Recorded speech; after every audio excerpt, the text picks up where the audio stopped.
Marking International Nelson Mandela Day, President Cyril Ramaphosa today launched the National Water Access Acceleration Program in Hammanskraal, including 67 boreholes. This also included the Klipdrift Water Treatment Plant, aimed at improving access to safe water after years of supply and quality challenges. Now, to unpack the launch, we're joined by Executive Director of Watercan, a South African civil society organization focused on water justice, Dr. Ferrial Adam. Dr. Adam, a very good afternoon to you. Thanks for joining us. Welcome. Good afternoon, and good afternoon to all your viewers. Thank you for having me on your show.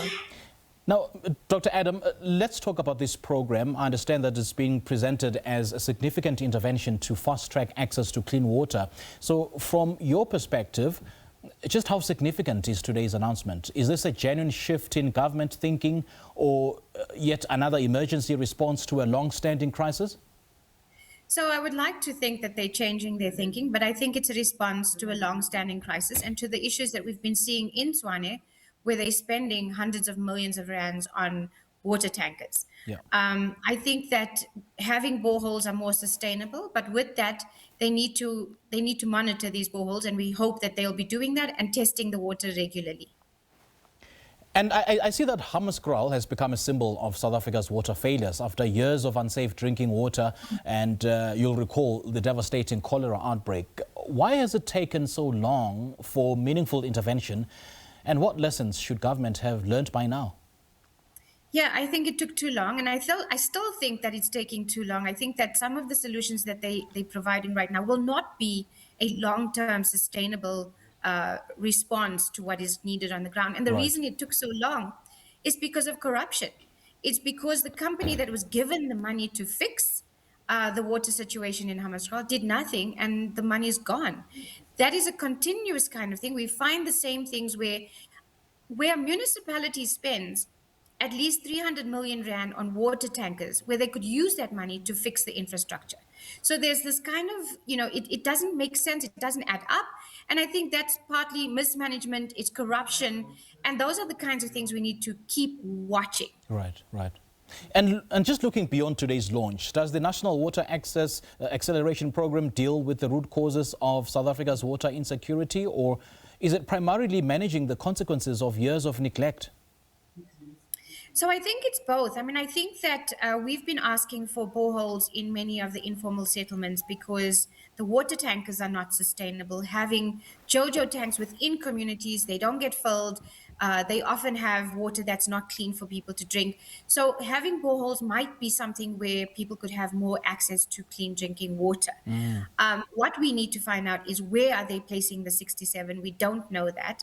I love the new word that they're using just to call something a borehole. But I think that it is a better solution than having water tanks and people reliant on JoJo tanks and water tanks in communities. Yeah, and the fact that government has announced boreholes, upgraded treatment works and accelerated infrastructure delivery, is South Africa's water crisis fundamentally about insufficient infrastructure, or is it more about poor governance, weak maintenance and lack of accountability? I mean, we've seen billions of rand being spent on water infrastructure over the past years, yet so many communities continue to experience dry taps. It triggers me to ask whether the real crisis is no longer engineering but governance. It's all of the above. I mean, it's a big it's a big soup of everything. It's poor governance, it's mismanagement, it's corruption, it's the rise of the water mafia, which is not just the water tankers, by the way. Right. And then, of course, it's, you're dealing with aging infrastructure because they've done nothing for more than a decade. So, of course, our infrastructure is so bad that it needs a lot more to fix. You're also dealing with issues of in municipalities like Johannesburg, where money is not ring-fenced for water and sanitation.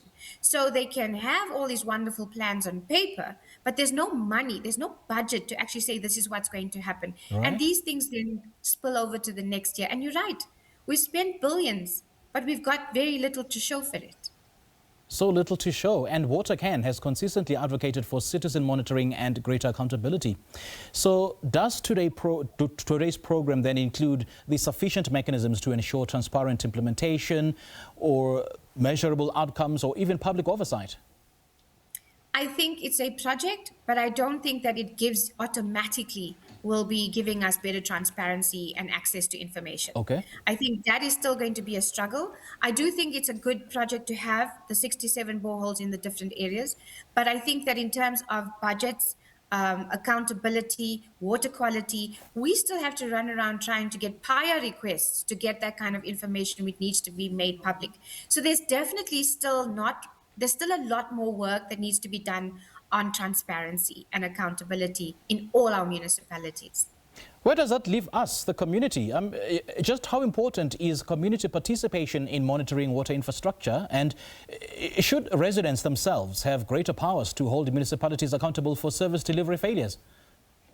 I think that I would say in the last 3 years or so, the role of ordinary people and communities and action groups have really been important to hold the municipalities accountable. And that is something we need to keep on. So we need to keep on reporting the leaks, report the overflowing manholes, hold, the water tankers. When people say that the tankers are coming to our community, but we're not getting water, hold them accountable.